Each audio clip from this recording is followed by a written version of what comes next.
ये जो सर लोग हैं, दादा दीदी काकी माँ लोग जो हैं, ये लोग कलकत्ते से आए हैं हमारा स्नैक रेस्क्यू होम देखने के लिए। और हम इन लोग को एक ऐसा ही सांप के बारे में একটা এমন সাপের ব্যাপারে বাতাচ্ছি যে নাম হচ্ছে গ্রিন পিট ভাইপার।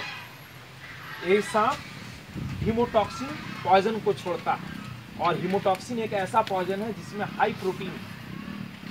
কামড় দিলে কি হয়, রক্তটা থক থক জমে যায়, তারপরে ওই জায়গাটা ফুলে যায়, পুজ ভরে যায়, আর মাংসটা গ্যাংগ্রিং হয়ে যায়। সাপ যদি কামড় দেয় আপনাকে যেতে হবে হাসপাতাল, কেন কি হাসপাতালে ইঞ্জেকশন আছে, অ্যান্টিভেনম সিরাম আছে, আপনি বেঁচে যাবেন। ভুলে ওঝাগুনি বাড়ির যাবেন না, আর না তো মারা যাবেন। বেশিরভাগ সাপকে মারলে ইঁদুরের সংখ্যাটা বেড়ে যায়। और ইঁদুর কি করে 70% ধান আর গমকে খেয়ে ফেলে, কেন কি ইঁদুর हर मास বাচ্চা দেয়, और सांप বছরে একবার ডিম বাচ্চা দেয়। This is eco balance system.